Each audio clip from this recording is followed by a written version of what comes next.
Welcome to Blind Level Tech. I'm Jonathan Price. I'm Evan Starnes. And together, we're bringing you news, tech, and information about blind technologies. Being blind doesn't mean you have to stop living. We're going to show you just how possible it is to live the life you want. Very cool. Evan, buddy, how you doing? I'm doing pretty good. Just got back to the office a good 15-ish minutes. Well, it feels like 15 minutes ago. I don't know. Time lately has been kind of weird. Let's do the lately. time warp. Yeah, right. Well, and we just came back from that meeting, so I mean, we're kind of all frazzled and all over the place. Yeah, everybody's just like, "What? Huh? What's going on?" Well, I've had lunch and put my feet up, so I'm ready to go. All right. I'll carry it if needed. Okay, so very good. Alfred, where in Philadelphia are you? So I'm in Havertown. Okay. Which is just outside of Philadelphia. Okay. If Haverford, St. Joe's, and Villanova are just right around us. So if you're basketball fans, yeah, that's where we are. Very cool. Hey, everybody. Jonathan Price here with the Audio Information Network of Colorado. You are listening to Blindsight, and we have a really, really cool guest for you today. His name is Alfred Poor, and I found him doing some research just regular blind technologies. And there were some things that he shared with me, and we'll get into here in just a minute, that I'm just absolutely boggled by. But before we get into that, I'm going to introduce my co-host, Evan Starnes. Evan, how you holding up this week? I'm doing pretty good. Where's Bill Lundgren if this is Blindsight, though? Oh, dude. Well, you know what? Maybe I need to go have Blind Level Tech. Thanks for calling that out, buddy. Appreciate that, jerk face. You're welcome. You're so welcome. Oh, my lordy. Okay, this is Blind Level Tech, so thank you. Appreciate that. Yes. Blindsight I'm recording tomorrow, so that's why I've got that. But check it out. Blindsight's pretty awesome. Blindsight is pretty awesome, and I'm on there a little bit just helping out. So, but this is my show. Yeah, you and this Bill is are our a power show. duo. Anywho, okay, Evan. So now that you've corrected me and embarrassed me to death, what are you doing? I'm honestly right now I am currently sitting in the AINC studios, and I just finished up college last week, so yay. My goodness. That's been an adjustment too. So I've been kind of trying to adjust back to this routine of not having classes after work and actually just being able to get home and, put my feet up and enjoy myself and not having anything to do afterwards. Right. And then, man, this weekend I had a party at my buddy's house. I haven't seen this dude for a couple of years, and I partied hard. Oh man, nice. I did what most 21-year-olds do, and I partied hard, and I had played air hockey and had a nice good time. Any beer pong? So, none, unfortunately, no. Okay, that's all right. Beer pong would have been fun, but. I wonder if they make some sort of technology for beer pong for blind people, because that would be kind of fun. Oh, they might. Speaking of cool technology, I did get access to. If you guys listened to a couple episodes ago with Joe Weber, I got access to the Be My Eyes beta. Oh, nice. For the virtual volunteer feature, and I am beyond impressed. It has worked. Man, most image recognition apps are almost always hit or miss. Like sometimes you'll get a good description, other times you won't. This is just almost nails it right on the head. I was trying to figure out what kind of salsa. I was at my girlfriend's and she was like, "What kind of brand of salsa is this?" I just took a picture and this is a brand of something restaurant style salsa, and it is sitting on a granite countertop. I'm like, I didn't need that much detail, but thank you. That's really cool. Yeah, that's super cool. It's impressive. Man, some of the AI, if you guys missed it, so we did a episode with Joe Weber of Be My Eyes, and he was talking about all this AI tech that was coming to the platform, and this AI tech will take pictures and scan environments and things like that and tell you exactly what it is that's in front of you. So if you're looking up scripts, if you're looking up recipes, or did you get to try the recipe thing? I did not get to try the recipe thing, but I did get to try the context. Okay. And it's really cool because, like Jonathan was saying, you can take a picture, send it to the AI, and then within about 5 seconds, you get a really accurate description. And what was cool is I took a picture, for instance, of me when I was in Arizona at the Musical Instrument Museum, and I took a picture. And you can actually import pictures. So the cool part is if on an iPhone at least, then you can do this on Android too. Okay. You can hit share, and then you can say or Be My Eyes or something like that. There's an option to send it directly. Right. And it was cool because it was like a pictures of guitars in a glass display case. And I'm like, where was this taken? And it didn't get the exact location, but it did identify it from a museum/exhibit hall, and I was able to get more context. So, well, I mean, it's still in beta. So, I mean, and that stuff's going to get updated the more people use it. So, I mean, that's pretty impressive. Oh, it's impressive. Actually, Be My Eyes was on my list. Oh, was it really? Things to talk about today's, yeah. Speaking of lists, so the guy that you just heard is Alfred Poor. And before we get to Alfred, I'm going to read real quick what he's been up to. So, Alfred, you're the health tech futurist. You do tons of speaking and authoring and with international reputation in technology fields. He was the editor of Health and Tech Insider, which was a website that covers wearable and mobile devices for health and medical applications. Went to Harvard. That's not really a school. He's the co-author, 15 books, and is widely quoted in major media outlets. Lots of energy and humor he's a public speaker. So, he speaks all over the world on assistive technology. And so, Alfred, man, we're so thankful to have you on the show. Welcome. Oh, thank you so much. I've been looking forward to this. Yeah. Should be a lot of fun. So, okay. It's gonna be great. Now that we touched on Be My Eyes, tell me a little bit about what you know and what was on your list about Be My Eyes. Well, so one of the things that impressed the heck out of me about Be My Eyes is the original. We knew about it before the virtual thing happened. Right. And one of the things that struck me about it is that it's one of those beautiful synergies between people in a community, helping each other. That the original concept was to use sighted volunteers to assist people with impaired vision. Right. And currently, they've got over 6.3 million volunteers active across 150 countries worldwide. And I've forgotten, it's some 80 some different languages that are covered. I mean, it's just ridiculous how successful this program's been. And what they've just added that you were talking about is the virtual volunteer feature, which replaces the human assistant with a virtual assistant. And it's actually run by ChatGPT-4, which is the more recent version of ChatGPT.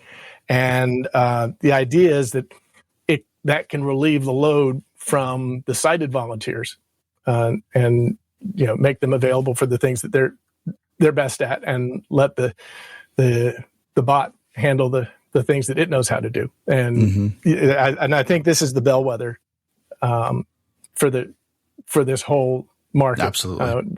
This is an appropriate, probably an appropriate use for generative AI. And so, we'll see how it develops. But as long as we can keep it from making stuff up, it should be very helpful. That's what my concern was. Yeah. And you're right to be concerned. I had it write my bio, and it was impressive as heck, but most of it was not true. A whole lot of stuff I never did. So, so you have to be cautious about that. That's crazy. So as we get into this, I want to hit a couple of things. But first, what are some of the cool technology advances specifically for vision impaired people or print disability people that you have come across you've been doing this for how many years have you been running this? So Health Tech Insider just recently ceased publication. We ran for 9 years. Wow. Over 3,500 articles published. So obviously not all about vision impairment, but assistive technologies nonetheless. Wearable technology for health and medical applications across the board, and a lot of that we spent with technology that would help people with various types of impairment, including vision. So, what are some of the coolest technologies that you've seen come out of that, or you have researched? So I think that the part that just absolutely blows my mind. It's the science fiction kind of stuff. And that's some of the implants that are becoming available. We're all familiar with cochlear implants and the transformative effect that's had on people with impaired hearing, many of whom had never heard before they got their implant. And the same kind of thing is going, I believe, it already is available in a limited degree for people with vision problems. There are two areas of interest. One's the retina, which is the layer of nerves that react to light and convert that to impulses through the optic nerve and off to the brain. Macular degeneration, there's all kinds of conditions that cause the retina to stop working. And what's been interesting is that for a long time, people have been working on digital implants to replace the function of the retina. And the early attempts were kind of ham-handed, using a silicon chip to detect light and then create electrical impulses and have that stimulate the nerves at the back of the retina. Low resolution, putting a big chunk of sand in your eye probably is not a great idea. Sounds horrible. A lot of shortcomings, but there's some really exciting stuff going on, especially with the development of graphene, thin film, semiconductors. A whole lot of technology is now available to be brought to bear to this problem. A bunch of researchers in Switzerland have created a flexible retinal implant that actually uses a photovoltaic material. Oh, wow. Instead of electrodes for the pixels. And so what this means is it on its own generates an electrical impulse from the light, which means you don't have to have a wire going off to some external connection for power or controllers or whatever. This is just an analog for the normal retina and just replaces it. And the advantage of this is that you can get a much higher resolution. And so that's an avenue of research that seems to be developing pretty rapidly. Obviously this is not stuff that's going to be ready next year or 5 years from now, but it's on the horizon that's coming. The outfit in Australia has a carbon-based semiconductor that they use for an artificial retina. And it has a property, a biocompatible property that apparently can stimulate the regrowth of the neurons at the back of the eyeball. So to reestablish that connection for input. So that's pretty interesting. And some of this isn't that far off. I mean, the FDA has cleared a device from a company called Second Sight Medical Products. This uses an implant, but then attaches to an external device. They're working with a company called Orion for the retinal implant. I'm sorry, it's not a retinal implant. It's an implant that goes directly on the visual cortex of the brain, which is the other way. So you're just bypassing the retina, the optic nerve, and all that. You just go and stimulate the brain directly. And again, this is FDA cleared. It's not on the market yet, but it's past the clinical test process, and so it's a question of getting refined and turned into a marketable product. In that same stimulating the brain concept, there's a group in the Netherlands who's actually created a low power matrix of 1,000 electrodes that they implanted on the visual cortex of monkeys' brains, and they were actually able to recognize rudimentary shapes and numbers and things like that just from this direct stimulation. So you'd have a camera on the outside leading to the stimulation of this array, and it's synthetic sight. Is that kind of like the nanomesh you were talking about? Yeah, that's the nanomesh kind of thing that I was talking about. Exactly. I imagine the cost with this stuff has got to be like astronomical. And well, actually, no. that Australian retina implant that I mentioned, that's printed using standard commercial equipment. No way. Wow. Yeah. So the production costs, in theory, could be very, very low. Obviously, there's a lot more to it than just printing the implant material. But it's flexible enough so that it can be folded up, which makes it much easier to insert into the eyeball. As to something rigid would have to take a large incision or something like that. So and that would be a brutal surgery, especially like where it is. Right. Yeah. And I'm glad you mentioned powering it too, because like that was kind of a concern. I'm like, I could just be using these and then, oh no, my eyes are dead. Right. That would be. And that's happened. There are companies that were early, came out with early products that are no longer supported. And so there are patients out there with these implants that have limited to no support. I mean, there's not going to be a version 2 coming out for them. Oh, that's a problem. But that's how the pioneers. They've got the arrows in the back. It's well, and I would assume that if you're a pioneer, I guess in this particular field, you understand the risk, and you're everybody has always said that if you're a pioneer, I mean, take a look at Lewis and Clark. I mean, people said they were crazy just for venturing out, but if you have the mindset of that pioneer attitude, you're going to be okay. To a much lesser degree, I mean, this is what people do when they sign up for clinical trials. I've been a subject for clinical trials in medication, and for my mind, it's a way to pay back. I mean, I've been the beneficiary of some great pharmacology, and so this was my opportunity to pay that forward some. So there are definitely people out there who are willing to undergo significant hardship, basically, to help advance the technology.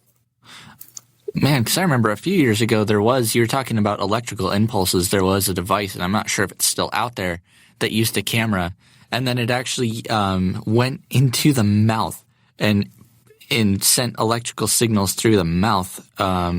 Stimulated the visual cortex. So I missed that one, but like through the roof of your mouth, or I think it was through I think it was under the tongue, jaw? Something like that. Yeah.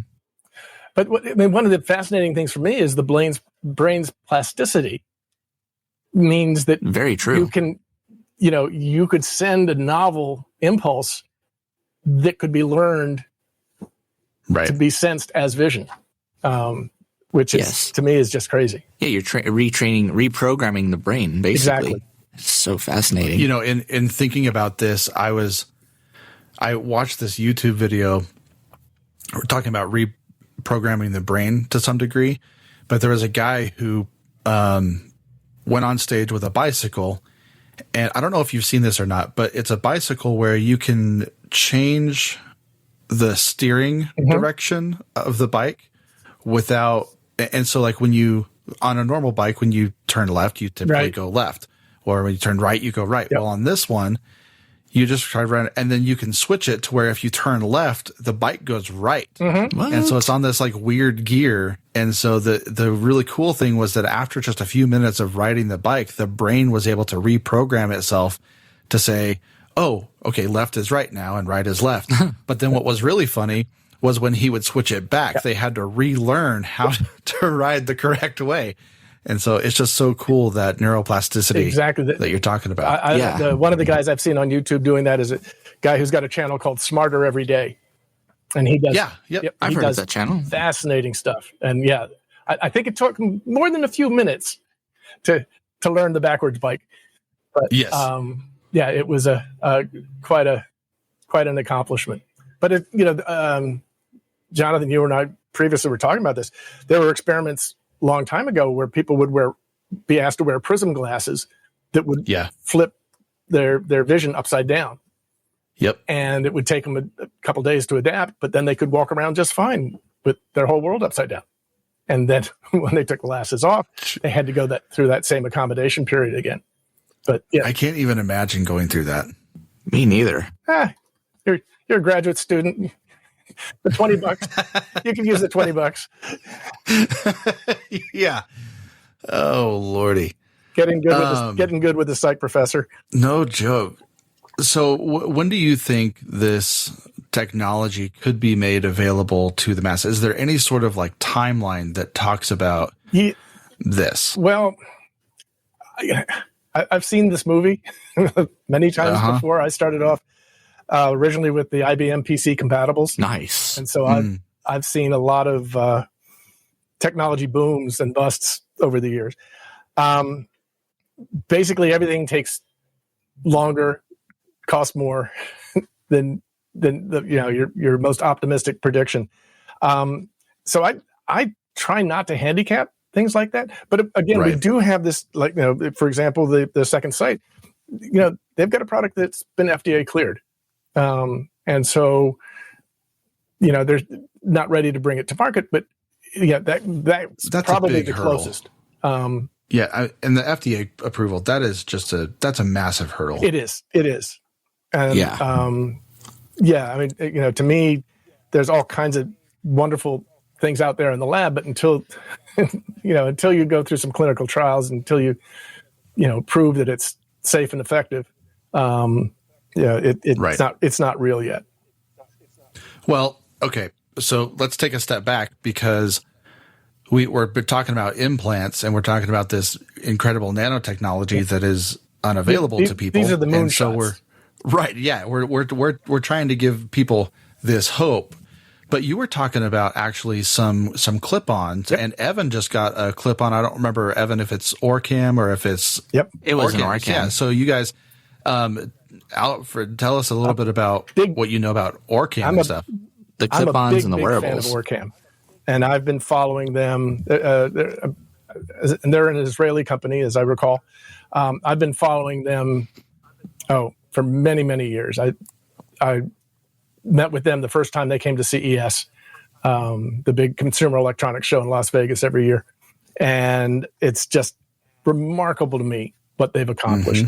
And Evan, you can correct me if I'm wrong, but one of the cool things about it is it's a little ballpoint pens kind of size thing that just clips to the earpiece of your glasses. And it's extremely discreet. It's got a camera. It's got a microphone that's close to your ear, so it can talk to you, but it's not going to disrupt other people. So you can get quiet information from it, and it does amazing things. Obviously, it can read text. It can scan barcodes. If it's a UPC, the standard grocery barcode, it'll tell you what the product is.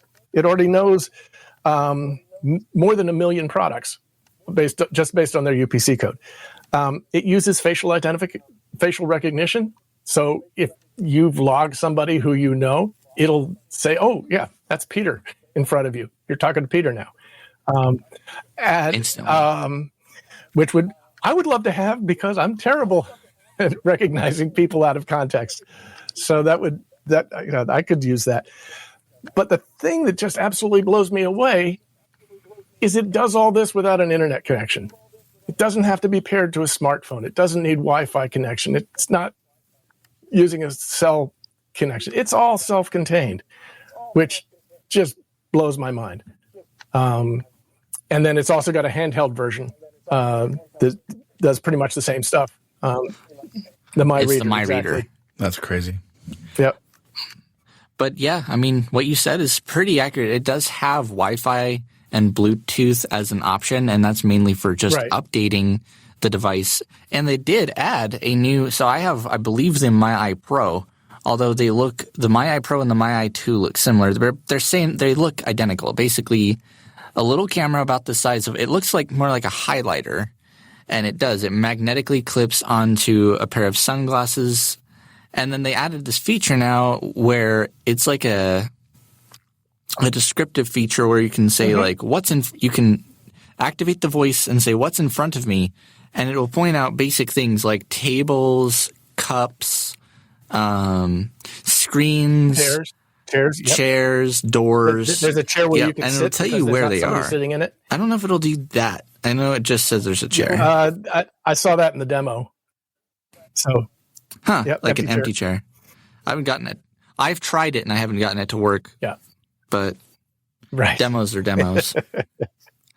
But it's there, and it is, again, this is completely offline. It's not using the internet. It's all on that little device. To me, and I want to point out, this wouldn't have happened had it not been for the smartphone, okay? Because the smartphone produced billions of cameras and billions of memories and billions of inertial motion sensors. And, you know, these things, you know, back in the 50s and 60s, the inertial motion sensors, you know, weighed 10 pounds and the size of a lunchbox and you know, cost $20,000.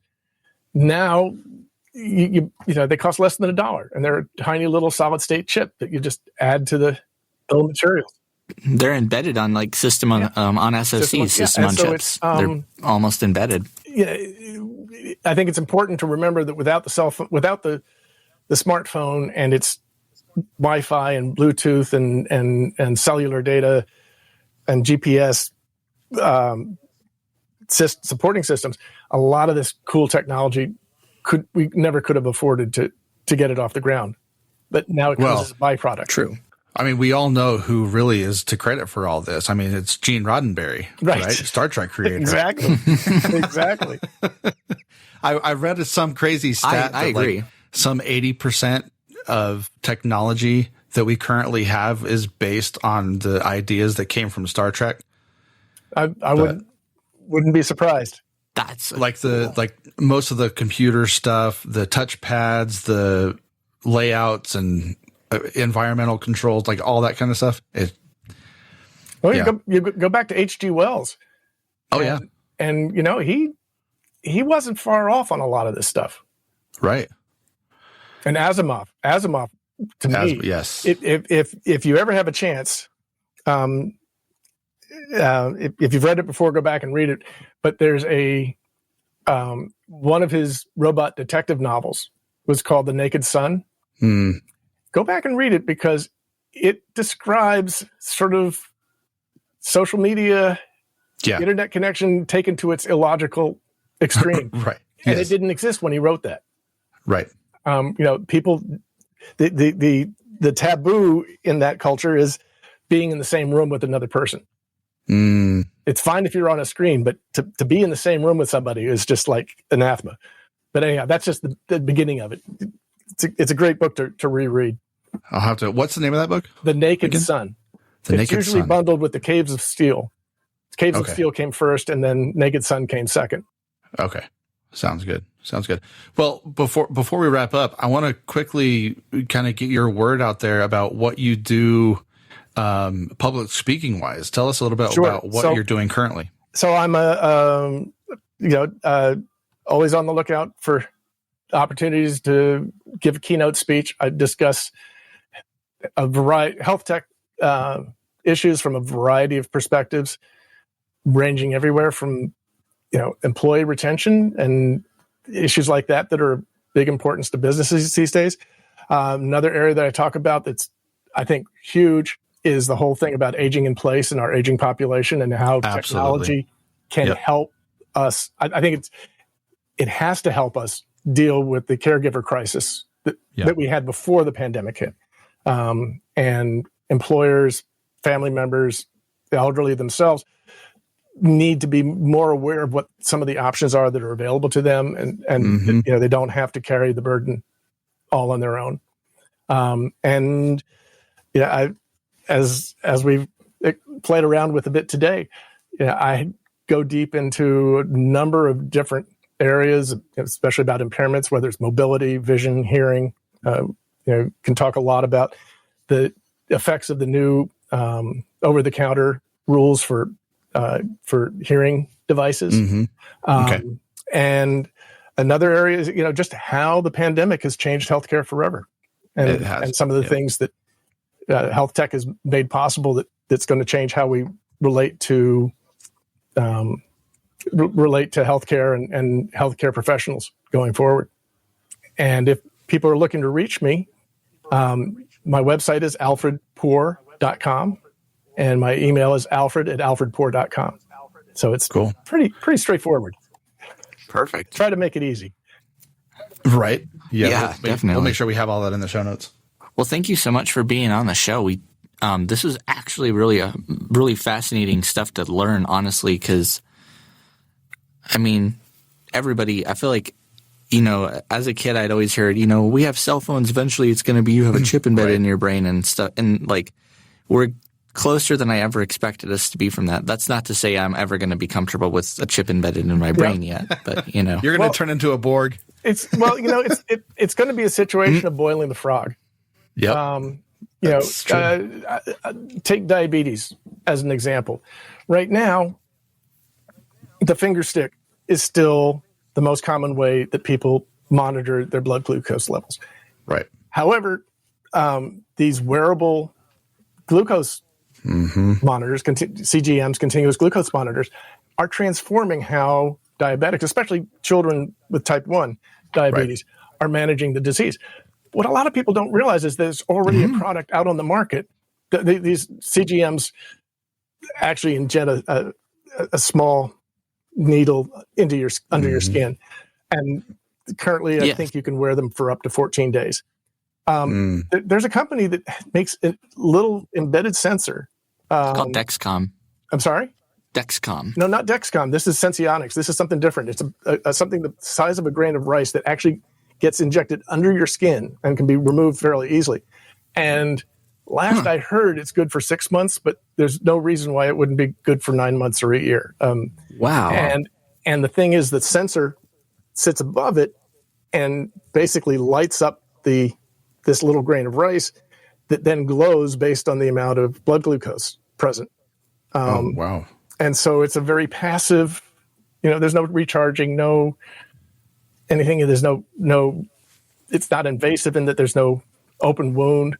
And, so a lot of people, I think, would find that attractive, an attractive alternative. I mean, in Sweden, a similar chip, it's actually an RFID type chip, a 5,000 people in Sweden who use the public transit opted for a free chip to be inserted in their hand so that they can use that to go through the turnstiles to use the public transportation. Boiling a frog. I think when confronted with a solution where the convenience outweighs, some of the negatives, we're going to start adapting them. And I think that we're already doing shoulders and hips and knees and heart valves and all kinds of stuff. So to me, it's small incremental steps. And I think also. Well, and it also talks to the point that you and I were talking about yesterday, where you have a tool that was designed for one purpose and now you're using it for another. I think the more we adapt what technology we have to different uses, eventually there comes the question of, is this ethical? Is this moral? Is like, and so that's always been a fine line, especially in the medical community. And so, there's a lot of stuff that's super cool about all of this tech. And then there's people on the other side who are going to, freak out and panic and I don't want to be chipped and I don't want to, all that stuff. And that's fine. I'm glad to have them there. We need to have people looking checks for the worst case scenario. Yes. Yeah, absolutely. I'm old enough to remember thalidomide and, we don't want to go through that. No. So, I never complain about the FDA dragging their heels to clear a product. I'm glad that they take their time. All right. Well, Alfred, again, thank you so much for being on Blind Level Tech. Like I said, this has been ridiculously insightful, and I'm actually kind of curious where we're going to be a few years from now, if we're going to have such a thing as, a little implant that goes, into your eyeball that basically restores sight. For those who are wondering, I personally am not going. I like being blind. I was born this way. This is how God made me. Absolutely. But seriously, the info that you've provided for us has been incredible. And yes, definitely glad to hear your support of the orcam too, because it's a very niche product, but it is a very life-changing product for people like myself who don't really have vision at all. So, yeah, I'd like to personally, and we here from Audio Information Network would love to thank you for being on. Oh, it's absolutely my pleasure. I hope we get to continue this conversation. Yes, Oh, indeed. we will for sure. We're going to have a part 2, I'm sure. Or 5, 6, 10. There's so much Yes. technology. I mean, where is it going to stop? Right. Well, and to all of our other listeners and everybody here, thank you so much for listening to Blind Level Tech. Please be sure to, if you're listening on any of your podcast platforms, Spotify, Apple Podcasts especially, like and leave a rating or leave a review if you're on Apple Podcasts. It does help the show's numbers, and it will help, get the show out there. And, be sure to spread the word, share it with your friends and family, your puppies, your goldfish, whatever. I know I've heard that before. I don't know the last time I heard a goldfish listen to a podcast, but that would be funny. They might be out there. Yeah. And who knows? Of course, please check out all of our other shows, Blind Sight, Navigating Life with Vision Loss, and of course the original After Sight, and my show Volunteer Spotlight if you're curious as well. And yes, thank you guys so much for listening to Blind Level Tech. I'm your co-host Evan Starnes. And I'm Jonathan Price. We'll talk to you guys later. Alfred, thank you for joining us, man.